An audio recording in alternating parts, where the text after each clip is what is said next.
Hello, everybody. Welcome back to the channel. JV Wins, Dogon SS. We are here with yet another edition to the Conscious Approach channel on YouTube. Thanks to everybody for tuning in. Thanks to everybody who's been subscribing to the channel, hitting that like button, leaving those comments. We certainly appreciate your support as we continue to kick out this logical content. For anyone out there, if this is your first time seeing what we like to do here, if this is the first video you've ever watched from our channel, if you happen to be new here, go ahead and continue to give us a couple more looks. Hit that subscribe button, man. Join the tribe. We certainly appreciate you as we continue to rock and roll, man. Engage us in our content. Leave a little feedback. Let us know what you think about some of these topics because we certainly don't pray tell to know all of the answers. We just like to kick the shit a little bit, if you know what I'm saying. Now, with that out of the way, welcome to all new and old faces as we continue to get things kicked off.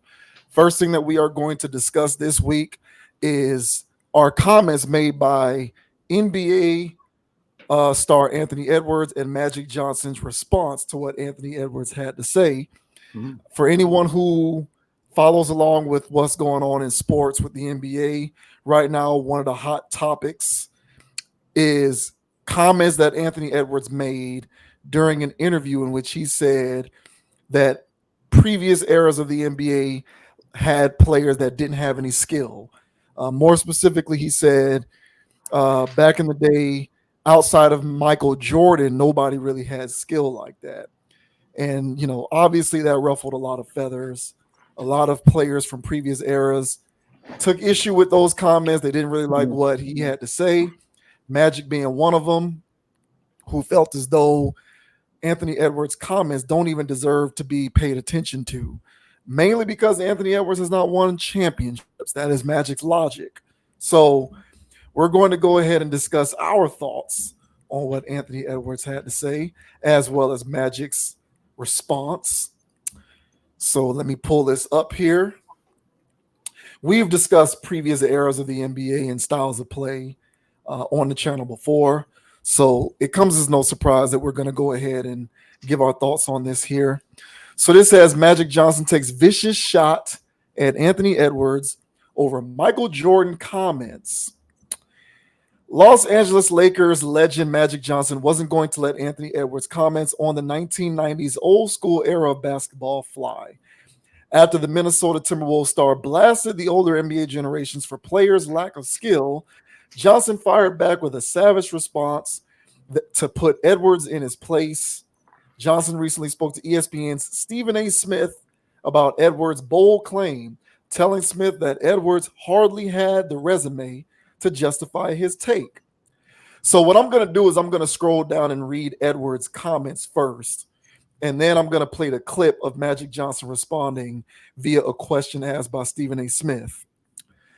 So the article goes on to say Johnson's response comes less than a week after Edwards stirred up controversy by saying Chicago Bulls legend Michael Jordan was the only skilled player of his era. I didn't watch it back in the day, so I can't speak on it, Edwards said. They say it was tougher back then than it is now, but I don't think anybody had skill back then. Michael Jordan was the only player that really had skill. You know what I mean? So that's why when they saw Kobe, they were like, oh my God. But now everybody has skill.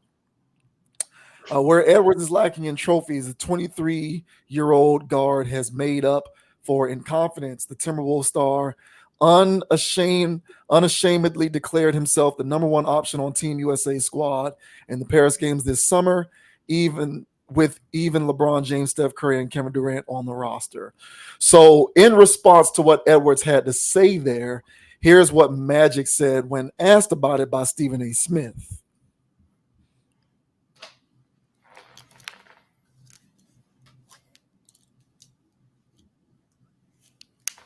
Anthony Edwards just said the other day that there really wasn't any skilled players in the NBA back in the day outside of Michael Jordan. That's what he said. Your response to that, Eartha Magic? Well, you know, I don't never respond to a guy that's never won a championship. It's not really say he didn't win a college championship. I don't know if he even won a high school championship. So, Oh, shots fired. Shots fired. So this has made its way all across sports media. They were talking about it on NBA Today. They, of course, talked about it on First Take. Everybody's giving their opinions, so I guess we'll go ahead and take our turns giving our opinion as well. What were your thoughts on Edwards' comments, and what are your thoughts on Magic's response to what Edwards had to say about nobody from a previous era having skill outside of Jordan? Well, first of all, I like to mention that clearly Magic's PR department didn't have an opportunity to formulate his response for this one, because normally it would have been more on the PR side of things. But on this one, he just literally threw bro under the bus. But I honestly would say rightfully so. And the reason being is that Anthony Edwards really sounded like a young person commenting on those things. I don't know how much film he's watched in the past, probably none. And it shows. But, you know, I guess for the older generation of people, this is just the reality of modern consumerism, where there's so much content, there's so much going on that everybody gets lost in the sauce and what's happened lately in today's what have you done for me lately world. So there isn't much time for these young people to dig in the archives, dig in the crates a little bit to do their research. I'm not asking these young people to know everything that happened in the 90s, 80s, and 70s, or, you know, that's a tall task. I mean, there were so many things going on pop culture wise in all of those decades. You know, to ask these young people to be well versed in their history on pop culture is a tall task. However, when you're in a profession and you're a professional, I think it would serve you best to know the various greats that were in your profession, and not only just know those greats, but know why they were proclaimed to be great in their own respective eras. So today's day and age, where everybody is again just caught up in the last 5 to 10 years, it's no wonder why these kids goats are Paul George. You know what I'm saying? And every time they ask these kids who are your favorite basketball players, I'm hearing LeBron James, Kevin Durant, Paul George. Like, I'm not even hearing like Chris Paul's or I mean Wade's. I'm not hearing those names. I'm just hearing the same few names. And for the people out there that the kids out there that like Paul George, I heard their rationale behind it, and it's all aesthetics. They like the fact that he plays smooth, and they want to play smooth dribble tween step back basketball. So I'm telling you right now, the new wave of kids that are coming up right now, AAU basketball, 13, 14 years old, their goats and stuff is going to be Tatum and these other guys that's playing smooth and dribble tween. So I'll let you go, but I saw a clip online floating around where Kevin Garnett was pretty much telling these young guys, Anthony Edwards in particular, that, you know, in his era it was tougher, you know, in the sense that the rule changes, and that triple step back that everybody's doing right now, it wouldn't have flew back then.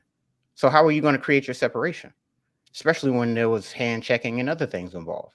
So to say that your era is more skilled because the rules are more lax is a blindsided reference, a blindsided take. So Anthony Edwards, yeah, just sounding like an ignorant young person. I would hope that he would do a little bit more research, but really can't blame these kids nowadays because, well, nobody's really doing it. But what are your thoughts, sir, on Sir Magic Johnson? All right, the Magic one, throwing the Ant-Man under the bus. You down with this? Well, I think both of them are. I think Ant is all the way wrong. Of course. So let me get on Ant first. Mm-hmm. I disagree, obviously, with what he had to say. Mm-hmm. You know, you bring up, you know, younger generations not educating themselves on things that took place in the eras that preceded them. Mm-hmm. Well, there's no responsibility being put on them to do so. They're not being required to do so. Mm-hmm.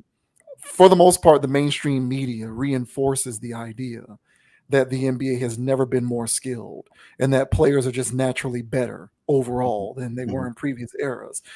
If you've drank enough of that Kool-Aid, there's no reason for you to do any research, because what is there for you to learn from players from previous generations? You just believe that you're naturally better than them. You know, like you're just the evolved version of what it is that they used to do.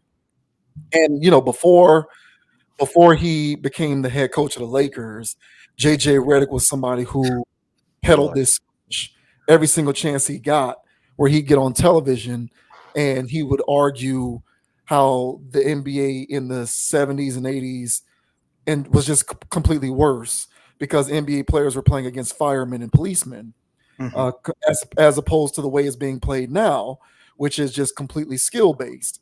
And he would use his second spectrum and points per 100 possession analytics to back up his claims as to why that is true. So my point in bringing this up is the media, in my opinion, bears a significant amount of responsibility for the mindset of individuals like Anthony Edwards. Because if you've heard over and over again that the league is at its most skilled today, compared to the way it used to be, what reason do you have to look up what anything that may have happened in previous times? You're going to drink all of that Kool-Aid. There's no reason for you to look back. Overall, I agree. And, it's not just with sports, but in life in general. I think that it's incumbent upon anyone who aspires to be the best version of themselves in whatever craft they commit themselves to study some of the moves that happened before you, so that you can take advantage of those strengths and combine them with your strengths, so that you can essentially become a Super Saiyan, instead of just thinking that your way is the best and the only way. But, we are dealing with modern times of instant gratification and immediacy. And in the midst of instant gratification and immediacy, there's really no need for anyone to look back on what happened in previous eras. So I think that that's a grave mistake. The greatest players of all time, as far as I can tell, in any sport, studied players from previous times, and all other players who didn't take the opportunity to do so ended up being players who may have been great. It depends on what they achieved throughout their career, but one can largely surmise that they ended their career with something left in the tank, a little bit of untapped potential. Now, granted, Edwards is still really, really young, so who knows how much of his ceiling he'll be able to reach. But one can argue that even at this point, even though the Anthony Edwards hype train is in full effect, trying to force this idea down everybody's throats that he could potentially be the new face of the NBA, there's holes in his game. Yes, There are holes in his game in terms of his decision making, and there are holes in his game in terms of his shot selection, and there are holes in his game in terms of his overall judgment. You can't get in the playoffs and go 1,000 miles an hour because you're going to run out of gas, which is why they lost in the playoffs this past year, because in the conference finals, he gave out of gas. He had nothing left in like the last 3 games because he gave it everything he had in the first 3 or 4. That's a judgment call. That comes with experience, but also comes with learning what it took to get there from players from previous eras who did it before you. Correct. So I think he has a lot to learn. And he's short-sighted, and he said this kind of thing. He kind of disqualified himself right from the get-go when he said, I never really watched much of it, so I can't speak on it. Right. Then don't speak on it, bro. Like, if you can acknowledge publicly, I ain't really watched, so I can't speak on it, just leave it at that. But you proceeded to give your opinion anyway, an opinion that people shouldn't pay attention to because you do lack the institutional knowledge. Now, when it comes to Magic, I understand Magic not liking what Ant had to say. Magic's one of the greatest players ever, and he was highly skilled. So I'd be affronted if I heard these comments. But I do not like what Magic Johnson's reasoning behind why Anthony Edwards' comments need to be disqualified were. That being, he never won a championship. You know how I feel about that rings thing. One of the problems with NBA culture is ring counting. It's ruined the commentary around basketball because essentially we framed everything around how many titles somebody has, and I can't stand that.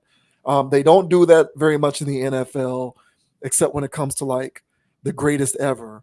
But in the NFL, Barry Sanders didn't win a Super Bowl. A lot of people think he's one of, if not the greatest running back ever. Mhm. People look at people like Calvin Johnson and Randy Moss, two guys who never won the Super Bowl, but they still get their respect as two of the greatest receivers ever. But you see in the NBA, you notice that if you're not racking up rings, it doesn't matter what you did throughout your career, it kind of doesn't count because we're just in this ring counting culture. Ring counting to me is something that I see specific with the NBA more than other professional sports leagues. I think Jordan did this. Jordan ruined it. It wasn't his fault, but Jordan three-peated twice. He won 6 championships. From that point on, every great player that came after Jordan, it was a measuring stick of how many championships can you rack up, as if it's an easy thing to do. So it doesn't matter what you achieved throughout your career, what your numbers were, your contributions, how prolific, whether you won MVPs, all NBAs, defensive players of the year, all of that good stuff. We're still going to assert a guy who did all of those things but didn't win championships below a guy who didn't do half of that but maybe won 1 or 2 rings, not taking into account the circumstances and the nuances that went into how that player was able to win championships. So for Magic Johnson, a guy who won 5 championships, to use the ring argument to disqualify Anthony Edwards, to me, I don't like that. Personally, I don't really like that because at that point, no one should listen to Charles Barkley. He never won championships. And to me, he's one of the greatest players ever and played with a tremendous amount of skill. To be 6'4" and be a prolific rebounder, to me, that takes effort and skill. People like, I don't even like the guy like that, but Karl Malone, to do what he did throughout his career, never won a championship. We shouldn't listen to him. We shouldn't listen to guys like Sean Kemp. We shouldn't listen to guys like, who else? Penny Hardaway, Allen Houston, Allen Iverson, one of your favorite players ever. There's a lot of guys who don't pass that ring argument, who I think have a basketball opinion that nevertheless should be validated. So I don't agree with the rationale of using championships and how many you won as the reason to why anybody should be listened to. Other than that, I get what Magic had to say because he achieved a lot, won all of his MVPs, finals MVPs. He did his thing, won 5 championships. He was the man. And I got to give it to Magic. If you go back and watch old Magic Johnson tape, he was LeBron before LeBron. He was 6'9", could dribble with both hands, could fling the ball past anybody, had eyes in the back of his head. The only real weakness in his game was perimeter shooting, but he made up for that because he can play 1 through 5 on defense. So he reserves the right to have a response to what Anthony Edwards had to say because Edwards was flat out incorrect in his assertion that players lack skill in previous eras. I just don't like the fact that he used the championship thing as his reason for that. I don't like that. There's plenty of players who didn't win rings who nevertheless have valid opinions, and you can't take that away from them because they don't pass that ring counting test. Yeah, very fair. And because I don't get down with the ring stuff either. I think that was just his again, he didn't have his PR department with him on this one. Yeah, to help brainstorm on this one and I'm pretty sure he elaborated into better points, but this is the hot take that's floating around on the internet. And I agree with the whole premise that Jordan the Jordan machine is what started this mess of comparing these guys because I thought Jordan was the pinnacle until I started doing my research and I was like, well, Bill Russell's got 9. Now, granted, it was when the league was smaller and the Celtics were stacked compared to everybody else, but he won 9. So I was like, okay, well, if Bill Russell won 9, why isn't he, considered, better than Jordan if we're ring counting? Right. So the ring counting thing, if you want to start tallying it up, and everybody knows the Robert Horry thing. I got more rings than him still. I'm not in the Hall of Fame. So, you know what I'm saying? Championship rings don't really mean anything. I think this is like new age stuff, and I'm surprised that Magic went there with that. But nevertheless, he did. And I think he went there on some big dog stuff, big dog, little dog things. But I'm telling you, when Ant eventually wins one, now Ant's gonna have something to bark and say, hey, I got mines. But I think what Magic will follow up after that is, hey, get 4 more. Yeah. Matter of fact, get 5 more and outdo me. And until then, you can't talk. And so I'm pretty sure he's going to keep upping the ante on that. But I agree with you, man. The NFL doesn't do this. I don't hear this in baseball. I don't hear this anywhere. This is really only going on in basketball, and I blame the NBA for the product that they're creating. I blame the NBA as an institution for all of this. ESPN can people can throw stones at ESPN and all these sports networks, but they're all in bed together. And these talking points of selling these guys based on rings, to me, is ridiculous. And right now, somebody can say, well, people are saying, that Tom Brady is the best quarterback ever of all time. And, it's debatable, but, he's got all those rings, and who's going to argue with that? So, it's going to start trickling over there because they're doing the Mahomes Brady thing now. Yeah. So eventually it's going to work its way over there and start getting messy, because I don't even like the fact that greatest football player of all time has to just be a quarterback. So we're already doing that low key in the NFL. So I'm with you on that. I feel like that's a lazy angle to take, but I'm pretty sure that was just his drop mic moment on, little guys talking stuff. And Ant, man, again, these young dudes, I don't fault them for this. I really don't fault these guys, but it really is kind of gross. And the young football players, they don't know people either. The young football players, young basketball players especially, though. I mean, they don't know a damn person. And I heard them listing like, I heard NFL players, they were saying list obscure NBA players, and they're listing, they don't know nobody from early 2000s. Yeah. And they're naming everybody from 2016, 2000. And it's like, well, shit, man, that's not very obscure, dude.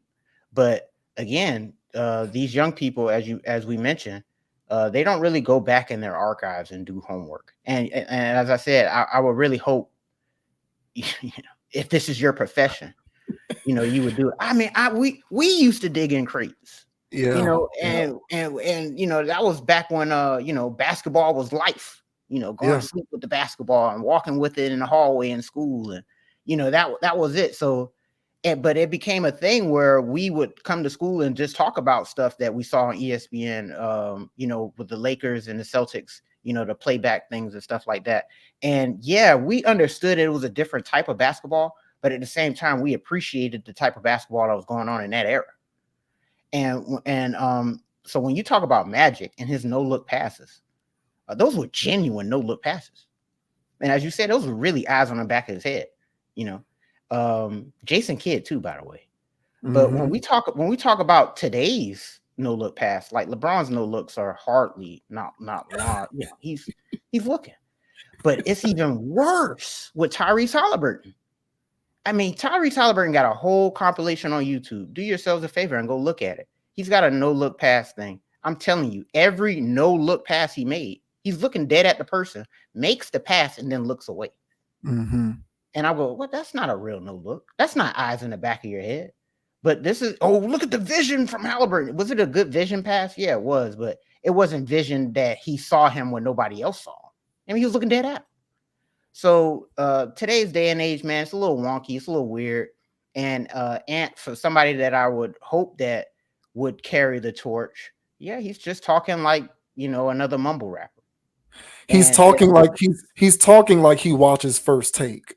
Honestly, like that's what Anthony Edwards sounds like. Nick Wright. Yeah. Yeah. You listen to Nick Wright. You know what I'm saying? Yeah. And he's listening to all the gumbo saying that he's the next up. Yes. And I can't deal with any of that. So yeah, man, get off my lawn moment for me. Sorry, I can't stand this new stuff. But again, man, these young dudes, they're not carrying the torch well, and it shows what they're playing on the court. It's not entertaining, even though they're scoring more points, and that's hard to do.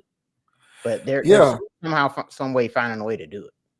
Yeah. I think you and I have talked about how you can argue that the league is more technically skilled Right. because we're and I told you before, once the LeBron, KD, Steph, and once these players retire, Oh we're Lord. going to enter into the era of the one-on-one ball skill player because these are all of the basketball players who are coming up trained with a hyperfixation on ball skills. Mm-hmm. So it's going to be SGA and Jason Tatum's league at that point, Anthony Edwards, people like this.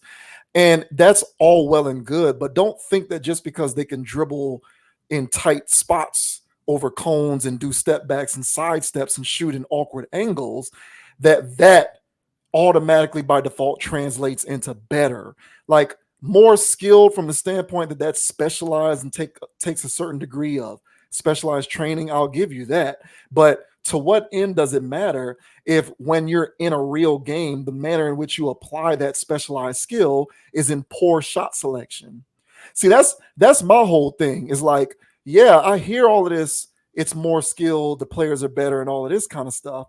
But when I'm watching the games, I'm seeing guys on 3-on-1 fast breaks pull up for threes and miss. Yep. So my thing is that better basketball? You could have had a guaranteed lob or a layup or a dunk, but you took a lower percentage three ball and missed it. Like, but as a coach and as a fan, I'm supposed to accept that because the analytics say take the three. Correct. That to me is a scourge in basketball that I can't stand, and it gets coded as more skilled, and that is a problem. So anybody who suggests that that's not such a great thing, I would agree with that. So I don't like Edwards' comments talking about how it was less skilled back then, because you know that where he's coming from when he says it's more skilled now is that we can shoot in different angles and dribble more. So that's why it's more skilled now. He's not going to give you a nuanced reason as to why it's more skilled. He's just basing it on his perception, which I believe is largely fueled by the media's perpetuation of this idea that it's more skilled because of all of this ball skill stuff and the three-point shooting and the dribbling. You know, I remember they were talking about this with Halliburton one day. I was listening to it on NBA radio. A very knowledgeable fan called in to talk about it on the show. One of those shows I was listening to, and he was roasting Halliburton, and he went through it play by play. It was a playoff game where Halliburton is taking one bad shot after the next. Now, Halliburton, by all accounts, is a part of the new NBA of the highly skilled player. But he gets into the game and takes bad shots and turns the ball over at a high clip. But he knows all of the drills and he has all of these skills and he can do step backs and side steps. So I guess that makes it high skilled. Give me the guaranteed points and the good judgment before you give me all of these dribble moves and these step backs and these side steps. Don't give me a 3-on-1 fast break and you pull up for a three and you miss it when you had a guy open on an angle for a layup or a dunk or a lob. So comments like Edwards to me are annoying because that's where he's coming from when he talks like that. But with respect to Magic, I would also have to respectfully disagree with his notion that Edwards should be disqualified because of the rings argument, just based solely off the fact that I don't like the rings argument. And it's affected the NBA. It's affected how these guys orient their careers. I'm a firm believer that Kevin Durant never signs with the Warriors if he is not aware of the ring counting culture around the NBA. Personally, I believe the primary reason why KD made that choice is because he knew that his career to some degree would be invalidated without rings. As good as he is, he knew that people were going to be like, oh, didn't win championships, so he's not as good as, I don't know, who, you know, name some marginal player who won a couple of championships. They'll say he's better than KD because KD was ringless. So he reverse engineered the situation by playing on it, by signing with a team where he knew he was too big to fail. But it blew up in his face because the media still turned on him and he got no credit anyway. So he ended up just making a bad choice all the way around. But I don't think he would have did that if it weren't for the counting of the rings. So I don't like that ring counting stuff, and it disappoints me when the players buy into it. To hear people like Magic saying, "Oh, my rings is why I'm better, and you're not." And Shaq does it too. "Oh, I won my 4 championships, so that's why my opinion is better than yours." No, Barkley's opinion a lot of times is still better than yours, even though he didn't win rings. So I just don't like the rings thing. But the media, and I agree with you, the NBA in cahoots. They created this dynamic, and they're going to have to live with it because I don't think it's going to go anywhere. Yeah, man. And the last thing I say about the ring stuff, because you bring up good points, but the bigger overarching point for rings is it's outside of the players themselves. It's also how the organization itself is being run. And if you're not a part of a winning organization, well, you're not going to win. And so you named some people earlier that were talented and didn't have rings. I would argue it was due to how the infrastructure of the team was run. And Barkley would have won championships if the team was run better. Magic won all those rings because his teams were loaded. Bird won because his teams were loaded relatively towards the rest of the league. They were loaded. So, nobody wants to throw super team out there because we weren't talking about super maxes and stuff like that. But if there was like a 2K going on back there, the Celtics starting 5, all those guys got 90s and above. Same thing for the Lakers. I mean, they had guys coming off the bench with 85 ratings and plus. They had guys coming off the bench that could have started for the championship level teams. So the Lakers were stacked, the Celtics were stacked. And so when you start to look at it, it was like the Warriors playing other people, and it wasn't fair. It just wasn't. So, come on, man. Magic was playing with Kareem, dude. Yeah. James Worthy. Yep. Amongst others. Byron Scott. Yeah. They were loaded with a lot of great players. Yeah. Cooper coming off the bench. Yeah. They had dudes all over the place. So yeah, man. So to sit down and big dog talk that stuff when people, you just look at those rosters. And one thing about the Lakers and the Celtics as organizations, before there was the putting Jordan on a pedestal, it was putting franchises on pedestals. So the Lakers and the Celtics were the cash cows, but then they switched from teams to players. And so yeah, my thing is with the league and their marketing, I'm over it, dude. It's not about basketball anymore. It's about marketing and things. So when all of this stuff really starts to, once it left the essence of the game and started to be more or less promote the game, the players' mindset and everything else tapered off with that, until the point now where you get these kids now who don't know a lick of anything from 10 years ago. I mean, they'll say Kobe's name, but who doesn't know Kobe? But they don't even know anybody else from that draft. So, yeah, dude. So, yeah, I'm over it. I'm over the NBA, to be honest. Once, like you said, those older dudes retire, the KDs, the Stephs, and LeBrons and all that stuff, and it's just these guys running around, I try giving them a shot, and I don't like it. So, to me, it'll just be fantasy sports and betting. And but for me sitting down and watching 50 games in a season, here or there, those days are over. I can't watch these guys. I'll just stick around for the playoffs.